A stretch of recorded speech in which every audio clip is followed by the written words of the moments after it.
Welcome to our channel. నేను మిషాల్ని. YCP మాజీ మంత్రి అంబటి రాంబాబు కూటమి ప్రభుత్వం మీద విమర్శలు గుప్పిస్తున్నారు. అసలు ఏం మాట్లాడుతున్నాడు తెలుసుకునే ప్రయత్నం అయితే చేద్దాం. స్టూడియోలో అనలిస్ట్ అశోక్ కుమార్ గారు ఉన్నారు. వారిని కొన్ని విషయం మనం తెలుసుకుందాం. అశోక్ గారు నమస్కారం. నమస్తే. అంబటి రాంబాబు ఇప్పుడు లోకేష్ గారి మీద కానీ, పవన్ కళ్యాణ్ గారి మీద కానీ, చంద్రబాబు నాయుడు గారి మీద కానీ, సో అలానే రాష్ట్ర పరిపాలన గురించి కానీ, అభివృద్ధి కానీ, పథకాలు కానీ ఏదో ఒక్క దాని మీద విమర్శలు అయితే చేస్తానే వస్తానే ఉన్నాడు. ఓకే, అసలు దీన్ని ఎలా చూడాలి? అసలు కొడాలి నాని ఉద్దేశించి, అదేవిధంగా పెద్దిరెడ్డి రామచంద్రారెడ్డిని ఉద్దేశించి వాళ్ళ పేర్లు అయితే నారా లోకేష్ గారు అనలేదు. ఉన్నదన్నట్టు చెప్పాలి కాబట్టి ఓపెన్గా చెప్తున్నాం. రెడ్ బుక్ అనే మాట ఎత్తుకుంటేనే కొంతమందికి భుజాలు జారిపోతున్నాయి, బాత్రూంలో పడిపోతున్నారు, కొంతమందికి గుండెల్లో ఈ యొక్క వాలు ఏర్పడిపోతున్నాయి అన్నట్టు, అంటే గుండెపోట్లు వచ్చేస్తున్నాయి అన్నట్టు నారా లోకేష్ గారు అనడం జరిగింది. అది వాస్తవం. ఆయన ఎందుకన్నాడు? వీళ్ళు అంటే కొడాలి నాని అరగనంత ఇసుక, అరగనంత గ్రావెల్స్ ఇవంతా తినేశాడు. 200 కోట్ల రూపాయలు తినేస్తే ప్రజాధనము. ఆ తినే క్రమంలో ఎంతమంది ఎదిరించింటాడో. ఒక్కరోజు ఏదన్నా మిమ్మల్ని మీ ఇంటికి వచ్చి దౌర్జన్యం ఒకరు అంటారండి, మీరు లైఫ్ టైం మీరు మర్చిపోగలుగుతారా? మీ కుటుంబాన్ని బెదిరిస్తే మర్చిపోయే ప్రసక్తే ఉండదు.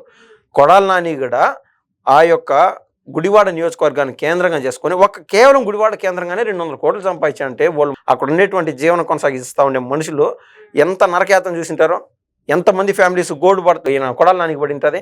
సో ఇటువంటి వాటిలన్నీ ఉద్దేశించి నారా లోకేష్ గారు అన్నారు. అదేవిధంగా పర్సనల్గా కూడా చూస్తే నారా లోకేష్ గారు తల్లిని ఉద్దేశించి మాట్లాడినాడు.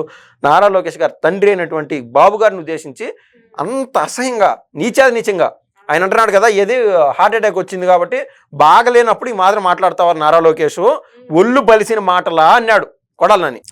ఎందుకన్నాడు? బాబు గారు ఆ మధ్య జైల్లో ఉన్నప్పుడు 53 రోజులు జైల్లో ఉన్నారండి. అప్పుడు ఏమన్నారు? వేడి నీళ్ళు కావాలా అని అడిగినాడు బాబు గారు. ఆయన వయసు ఎంత? 75 ఏళ్ళు ఉండింది ఆ టైంకి. వేడి నీళ్ళు అడగడం తప్ప ఆ వయసులో ఆయన తప్పే చేయాలి. అసలు గవర్నర్ దగ్గర పర్మిషన్ తీసుకోకుండా ఉన్నపలంగా జైల్లో పెట్టారు. ఇదంతా ఇర్రెస్పెక్టివ్ ఆఫ్ సబ్జెక్ట్ కూడా అనుకోండి, తప్పు చేసినాడా లేదా పక్కన పెడదాం. అన్ని సంవత్సరాలు ఉమ్మడి రాష్ట్రానికి సీఎంగా ఆయన సేవలు అందించాడు. అదేవిధంగా విభజిత ఆంధ్రప్రదేశ్ కూడా సీఎంగా పనిచేసినాడు బాబు గారు. అటువంటి వ్యక్తి సెలబ్రిటీ హోదాలో, అంటే ఖైదీల్లో కూడా సెలబ్రిటీ హోదా ఇస్తారు. మినిమం సేఫ్టీ అడిగినాడు. అంటే వేడి నీళ్ళు అడిగినాడు. వేడి నీళ్ళు ఇచ్చేదానికి కూడా వీళ్ళు అన్ని మాట్లాడినారు. పేరు నాని బయటకు వచ్చి మాట్లాడినాడు, కొడాలి నాని, వల్లంనేని వంశీ, వీళ్ళందరూ అక్కడ దోమలు కొడుతున్నాయా, కనీసం ఆ మోస్కెట్ కాయలు ఏదన్నా పెట్టండి అని. ఎవరైనా అండి, ఒక నారా చంద్రబాబు నాయుడు గారు కాదు, సాధారణ ప్రజలు కూడా ఏదన్నా పడుకున్నప్పుడు ఏదన్నా దోమలు కుడితేనో ఎట్టయినా ఇటువంటి నిద్ర పట్టదు. బయట నుంచి ఏదన్నా దూరం నుంచి డ్రైనేజ్ నుంచి వాసన వస్తూ ఉంటే కూడా మినిమం సెక్యూరిటీ, అంటే మినిమం సేఫ్టీ ప్రతి ఒక్క ప్రజలు అనుభవిస్తున్నారు ఈ రోజున. అటువంటిది బాబు గారు ఎప్పుడు ఆ యొక్క అధికారంలో తిరిగినటువంటి బాబు గారు మోస్కిటోస్ కొడుతున్నాయి, దోమలు కొడుతున్నాయి అంటే అది కొట్టగా మీకు రంభా, ఊర్వశి వీళ్ళు వచ్చి కనుగొడతారా అని చెప్పినారు. అంటే ఆ రోజున అంటే మనిషిని చంపుదాం అనుకున్నారు. ఒక్క మాటలో చెప్పాలంటే బాబు గారిని చంపేద్దాం అనుకున్నారు. ఇటువంటి అన్నిటికీ కడుపు మండినటువంటి ఆయన బిడ్డ నారా లోకేష్ గారు అందులో చాలా చిన్న మాట, గతంలో సీఎంగా పనిచేసే టైంలో ఆయన ఏమన్నాడు? జగన్మోహన్ రెడ్డి నా వెంట్రుక కూడా పీకలేడు అన్నారు. ఆ మాట ఎక్కడన్నాడు? 1వ తరగతి, 2వ తరగతి, 3వ తరగతి నుంచి 10వ తరగతి పిల్లల సమూహం ఉంటే అక్కడ పోయి పవన్ కళ్యాణ్ గారి భార్యల గురించి మాట్లాడినాడు. ఇదే సీఎం హోదాలో మాదిరి మాట్లాడినాడు. ఈయన ఇంకా మినిస్టరే నారా లోకేష్ గారు. ఈయన కేవలం ఒక ఎమోషన్గా, అంటే వాళ్ళ నాయన ఏదైతే అన్నారో అందుకు టిక్ ఫర్ టాట్ అంటారు కదా, టిట్ ఫర్ టాట్ అన్నట్లు అందుకు నారా లోకేష్ గారు అనకుండా జరిగింది. దాంతోపాటు తప్పు చేసిన దానికి రెడ్ బుక్లో వాళ్ళ పేర్లు రాశాను, ప్రతి ఒక్కరు శిక్షణ పడతారనే రూట్లో ఆయన అన్నాడు. దాంట్లో ఎటువంటి తప్పు కూడా లేదు. దానికి కౌంటర్ నీ స్థాయి తెలుసుకొని మాట్లాడు అని అంబటి రాంబాబు కౌంటర్. ఆయన స్థాయి ఇప్పుడండి, గతంలో ఏ మినిస్టర్ అయినా మీరు కావాలంటే వైసీపీ వాళ్ళని ఒక్కసారి అట్లా టచ్ చేసి అడగండి. ఏమని? మనకు పూర్వం పనిచేసినటువంటి గుడివాడ అమర్నాథ్ ఏది ఐటీ శాఖ మంత్రిగా పనిచేసినాడు కదా, ఇక్కడి నుంచి ఏదన్నా మహారాష్ట్రకి ఎక్కడికైనా పోయి లేదా ఢిల్లీలో ఎక్కడికైనా పోయి పెద్ద కంపెనీల యొక్క చైర్మన్లతోనూ, పెద్ద కంపెనీల యొక్క సీఈఓలతోనూ ఎవరితోనైనా మాట్లాడి అక్కడ ఉండేటువంటి కంపెనీలు మన రాష్ట్రానికి తీసుకొచ్చారా అని అడగండి. నీ దగ్గర ఎవరికి సమాధానం ఉండదు. టీసీఎస్ అధినేత ప్రస్తుతం చంద్రశేఖరన్, ఆయన దగ్గర పోయి నారా లోకేష్ గారు ఒప్పించి మాట్లాడి ఇక్కడ తీసుకొచ్చి బాబు గారి దగ్గర ఎంఓయూలు చేపించి మన రాష్ట్రంలో 20 స్టార్ హోటల్స్ పెట్టే విధంగా మాట్లాడి, అదేవిధంగా టీసీఎస్ ద్వారా అనేక కంపెనీలు పెట్టడానికి, టీసీఎస్ అంటూ కంపెనీలు కూడా పెడుతుంది. దాంతోపాటు ఇదే చంద్రశేఖరన్ ఏం చేశానంటే 500 పెద్ద కంపెనీస్ని మన రాష్ట్రానికి తీసుకొచ్చే విధంగా దేశంలో మిగిలిన పారిశ్రామికవేత్తలతో ఈయన టచ్ ఉంటుంది. టీసీఎస్ అధినేత కాబట్టి, అంటే ఆ స్నేహపూర్వకంగా కావచ్చు, లాబింగ్ ద్వారా కావచ్చు, ఇది ఒక యూనిట్గా తయారు చేసి దానికి చైర్మన్ చేసి అన్ని కంపెనీలతో మాట్లాడి మన రాష్ట్రానికి ఆ కంపెనీలు తీసుకొచ్చే విధంగా అందుకు కూడా సీఎం కార్యవర్గానికి చీఫ్గా చేసి పెట్టినారు. ఒక కంపెనీ ఓనరు ఇద్దరు ముగ్గురు సీఎంలు కొనగలిగే శక్తి ఉన్నది టీసీఎస్ CEO అంటే. అటువంటి ఆయన్ని వీళ్ళ పనికి అంటే మన రాష్ట్ర అభివృద్ధి కోసం ఒక చైర్మన్షిప్లో పెట్టారంటే అది నారా లోకేష్ గారి స్థాయి. వీళ్ళేందంటే చిల్లర గుంపు మాట్లాడేది సుకన్య సంజన ఎవరెవరో ఇట్టాటోళ్ళు కూడా నారా లోకేష్ గారి నుంచి మాట్లాడుతుంటే మనం వింటానే ఉంటాం, మాట్లాడుతూ ఉంటారు. అది పెద్ద విషయమే కాదు. అలాగే అంబటి రాంబాబు పవన్ కళ్యాణ్ గారు కూడా విమర్శిస్తూ ఉన్నాడు. ఎప్పటికీ బాబు గారే సీఎంగా ఉండాలన్నట్టు ఆయన కౌంటర్ ఇస్తున్నాడు. దీన్ని ఎలా చూడాలి? పవన్ కళ్యాణ్ గారు ఓపెన్గా ఉండే వ్యక్తిత్వం.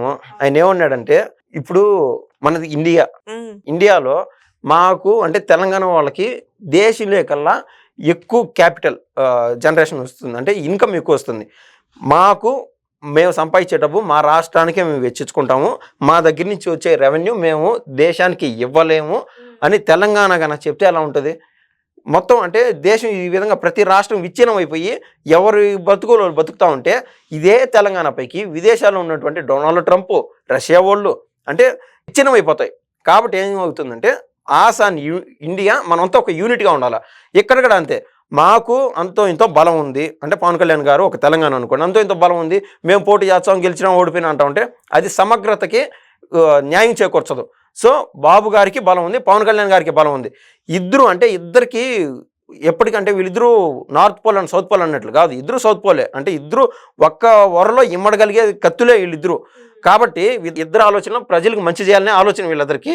కాబట్టి ఇద్దరు ఆలోచనలు కలిసాయి, ప్రజలు కూడా ఆమోదించారు కాబట్టే కదా బెస్ట్ కాంబినేషన్ అని దేశంలో ఏ రాజకీయ పార్టీలకి ఇవ్వనంత మెజారిటీ అంటే 175కి 164 సీట్లు ఇచ్చారంటే అది రికార్డు. వీళ్ళ కాంబినేషన్ని ప్రజలు హర్షిస్తున్నారు, చాలా సంతోషపడుతున్నారు. ఇక రోలుకు లేని నొప్పి రోగాల మండకెందుకు.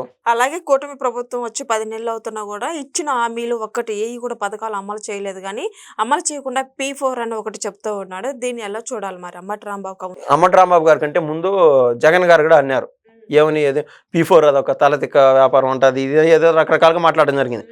P4 అంటే బాబు గారు మన ప్రభుత్వాన్ని నుంచి ₹1 కూడా వెచ్చించట్లే, పెద్ద విషయమే కదా. అంటే బేసిక్ చిన్నపాటి ఖర్చులు ఉంటాయి, ఏది కోఆర్డినేషన్ కోసం. ఆయన ఏం చేస్తున్నాడు, విదేశాల్లో మన వాళ్ళు ఎవరైనా ఉన్నా కూడా లేదా మన దేశంలో ఎవరైనా ప్రజలకు మంచి చేద్దామని ముందుకు వచ్చే వాళ్ళు ఉన్నా కూడా, ఇందాక మనం చెప్పినాం కదండి TCS చంద్రశేఖరన్, అటువంటి వాళ్ళు టచ్ చేస్తే P4 కార్యక్రమం ఇక్కడ పెట్టినామండి.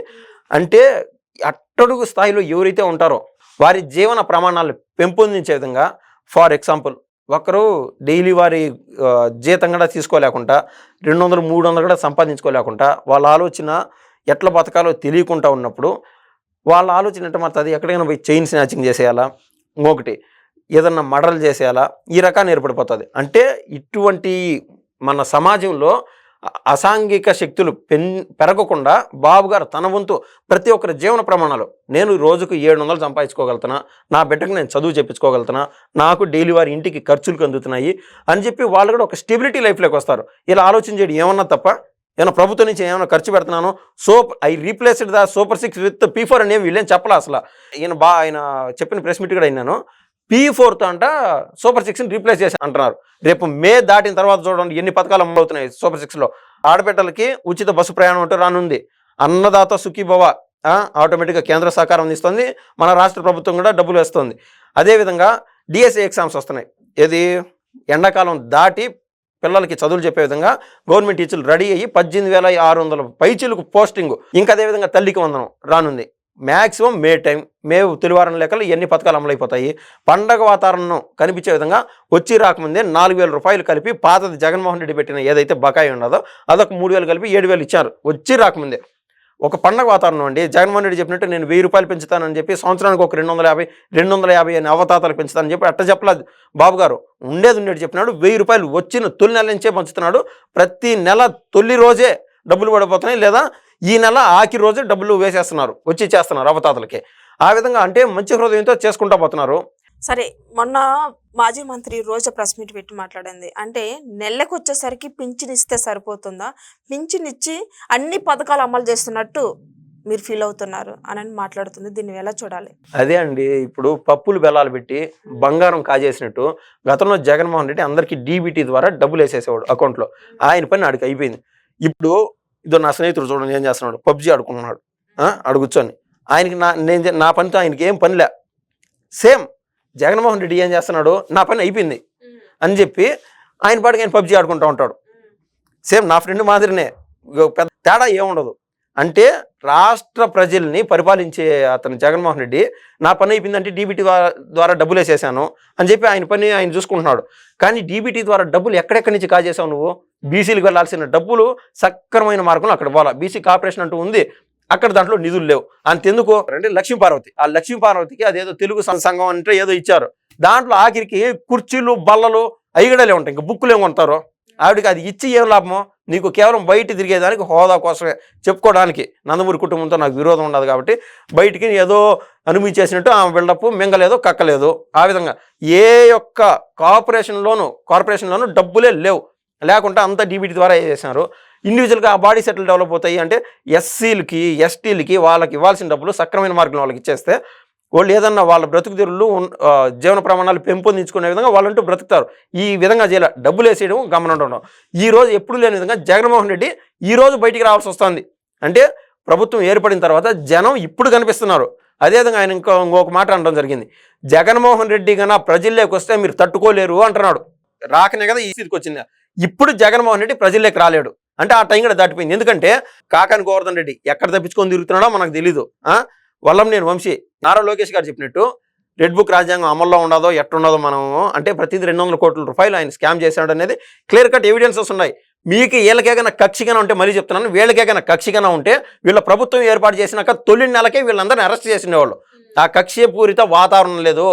విజిలెన్స్ దర్యాప్తులు నీట్గా క్లారిటీగా జరుగుతూ ఉన్నాయి. దాంట్లో ఏదన్నా సరే అవినీతిగా కనిపిస్తే తర్వాత దాన్ని ఏసీబీకి ఇవ్వడం, సిఐడికి ఇవ్వడం, ఈ విధంగా జరుగుతూ ఉన్నది. వీళ్ళు లేని దాన్ని ఊరికే ఏం చేసినా బాబు గారికి చెడ్డపేరు వస్తుంది. అంటే దేశ స్థాయిలో బాబు గారికి చెడ్డపేరు వస్తుంది కక్షపూరిత వాతావరణంతో కనుక చేస్తే. వాళ్ళు చేసిన అందుకే టైం పడుతుంది. ఆఖరికి బాబు గారు, నారా లోకేష్ గారు, కళ్యాణ్ బాబు గారు కూడా ఏమంటే కింద స్థాయి కార్యకర్తలు ఎవరైతే ఉంటారో పార్టీ కోసం కష్టపడిన వాళ్ళు, వాళ్ళ దగ్గర చివాట్లు ఎదుర్కోవాల్సి వచ్చిందంటే మీరు నమ్మండి నిజంగానే వాళ్ళని ఎందుకు అరెస్ట్ చేయట్లేదని ఆ తలనొప్పి వాళ్ళకి తెలుసు. బాబు గారికి స్కామ్ చేశారని అందరికీ తెలుసు, కానీ క్లియర్ కట్ ఎవిడెన్సెస్ కావాలా ప్రతి ఒక్కటి. అందుకు ఈ టైం తీసుకునింది. సో ఆ లిస్ట్ ఇప్పుడు కంటిన్యూ అవుతూ పోతా ఉంది. అయితే రోజా ఇంకొక మాట మాట్లాడింది, రైతులకి రైతు భరోసా అనేది లేదు, రైతులను ఆదుకోవడమే లేదు. మన ఇటీవల అకాల వర్షాల వల్ల రైతులకి ఆదుకోవడానికి జగన్మోహన్ రెడ్డి మా జగనన్న వెళ్ళాడు, కానీ కూటమి ప్రభుత్వం ఏం చేస్తుంది అని విమర్శిస్తుంది. ఏంది రైతులను ఆదుకోవడానికి పోయినప్పుడు కూడా ఆడిపోయి ఆ దొంగతనంగా 14 బస్తాలు ఎత్తకపోయినారు ఆ గుంటూరు మిర్చి యార్డ్లో. ఎక్కడ జగన్మోహన్ రెడ్డి అక్కడ దొంగతనాలే ఖచ్చితంగా. ఇప్పుడు మే వరకు ఆగండి, 20,000 రూపాయలు ప్రతి ఒక్కరి అకౌంట్లో పడుతుంది, రైతుల అకౌంట్లో. రైతు భరోసా కింద, రైతు భరోసా కాదు అన్నదాత సుఖీబాబు పేరు కింద అందరి అకౌంట్లో డబ్బులు పడుతుంది మే నెల. సో ప్రతి ఒక్కటి ఒక కన్స్ట్రక్టివ్గా చేసుకుంటూ వస్తున్నాను. ఇప్పుడు P4 కార్యక్రమం కావచ్చు, సూపర్ 6లో దాదాపు అమలు అయినట్లే ఈ మే నెల దాటిందంటే. సో బాబు గారు క్లారిటీగా ఉన్నారు. ఒళ్ళు బలిసిన మాటలు, తల తెక్క మాటలు అమ్మటి రాంబాబు గారు కన్నా. అంటే వీళ్ళు ఏంటంటే అండి, ఆరిపోయే దీపానికి వెలుగు ఎక్కువ అన్నట్టు. మీరు ఆ మధ్య చూసారు, ఈవిడ విడదల రజనీ వచ్చి అదే పనిగా బయట మాట్లాడుతూ వచ్చింది. ఎందుకంటే ఆవిడకి అరెస్ట్కి దగ్గర పడింది ఖాతా. కొడాలి నాని కూడా బయటకు వచ్చి మాట్లాడుతూ ఉన్నాడు. అంటే బైరెడ్డి సిద్ధార్థ రెడ్డి కూడా బయటకు వచ్చి మాట్లాడుతూ ఉన్నాడు. అంటే 1 సంవత్సరం కాలం లోపు మాట్లాడిన వాళ్ళు ఇప్పుడు వచ్చి ఎందుకు మాట్లాడుతున్నారు? జైలుకు పోయే తరుణం ఆసనమైనప్పుడు బయట కానీ ఇప్పుడు మాట్లాడితే కొద్ది మేరైనా వైసీపీ క్యాడర్లో ఒక 10%, 15% అయినా వీళ్ళు ఎవరు తప్పు చేయలేదు అని అనుకోవడానికి, వీళ్ళకు పబ్లిక్లో మాట్లాడడానికి, అంటే మీడియా పరంగా కక్షపూరిత వాతావరణం చేస్తున్నారు, కావాలనే చేస్తున్నారు. అక్రమ కేసులు అంట, అక్రమ కేసులో. సరే అక్రమ కేసా సక్రమైన కేసులో ఒకే ఒక ఎగ్జాంపుల్ చెప్పి ఎండ్ చేస్తానండి.